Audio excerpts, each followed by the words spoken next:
गरुड़ पुराण में भगवान गरुड़ भगवान विष्णु से पूछते हैं, इस जग में पिता से पहले पुत्र की मृत्यु क्यों हो जाती है? तो इस पर भगवान विष्णु कहते हैं कि यह सब उनके कर्मों का ही फल होता है। यदि पिता धर्मात्मा है तो उसके पुत्र की अकाल मृत्यु नहीं होगी, न ही पिता से पहले उसके पुत्र की मृत्यु होगी। इसमें एक उदाहरण है, जैसे मारकंडे की आयु बहुत कम थी, परंतु उनके पिता मृकंड और उनकी माता मनस्विनी बहुत ही धर्मात्मा थे और भगवान शिव की पूजा आराधना करते थे। इसका परिणाम यह हुआ कि उसका पुत्र भी धर्मात्मा पैदा हुआ और उसने अपने भक्ति से और अपने पुण्यों से अपनी मृत्यु को भी टाल दिया।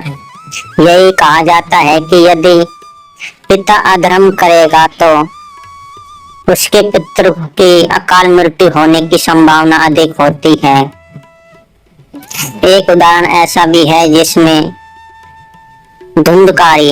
जिसमें एक पिता से पहले एक पुत्र की मृत्यु हो जाती है, जिसका नाम है धुंधकारी, जो भागवत कथा में जिसका वर्णन मिलता है।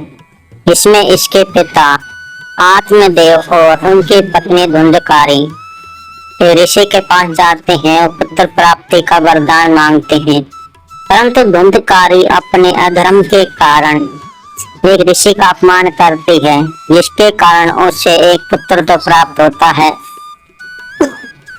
परंतु वह बहुत ही अधर्मी होता है। कहा जाता है कि इस कारण उसकी मृत्यु उसके पिता से पहले हो गई।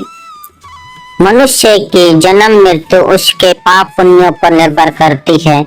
स्वयं भगवान भी कहते हैं कि जिसके पुण्य समाप्त नहीं होते हैं उसकी मृत्यु मैं भी नहीं कर सकता। आपने देखा होगा कि जैसे ही दानव दैत्य देवताओं पर आक्रमण करते हैं और अपने तपस्या के बल पर सभी देवताओं को परास्त कर देते हैं, तब देवता भी कहते हैं कि हम भी इसका वध नहीं कर सकते, क्योंकि अब तक इसका पाप का घड़ा नहीं भरा है। इसका मतलब है कि जब तक आपके जीवन में पुण्यों की अधिकता है तब तक आपकी अकाल मृत्यु नहीं हो सकती। इसलिए जीवन में समय समय पर पुण्य करते रहे और धर्म का कार्य करते रहे, क्योंकि अकाल मृत्यु मनुष्य के साथ हमेशा रहती है। परंतु जो धर्मात्मा होते हैं, जो धर्म कर्म करते हैं, भगवान की पूजा आराधना करते हैं, गुरु शरण में रहते हैं, उनसे अकाल मृत्यु को से दूर रहती है। यही वह कारण है कि पाप पुण्य की वजह से ही कभी कभार पिता से पहले पुत्र की मृत्यु हो जाती है। पुत्र की मृत्यु पर अधिक तब होती है जब उसका पिता अधर्म के मार्ग पर जाता है। तो कहा जाता है कि पिता के अधर्म का फल उसके संतान को भुगतना पड़ता है और संतान के अधर्म का फल उसके पिता को भुगतना पड़ता है।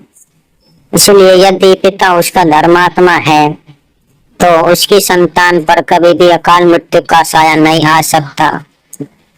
इसलिए इस कली काल में यदि आप अपने पुत्र को जीते जी जीवित रहना देखना चाहते हैं तो और आप चाहते हैं कि एक पिता से पहले पुत्र की मृत्यु ना हो, तो आप भगवान शिव की आराधना और पूजा करें।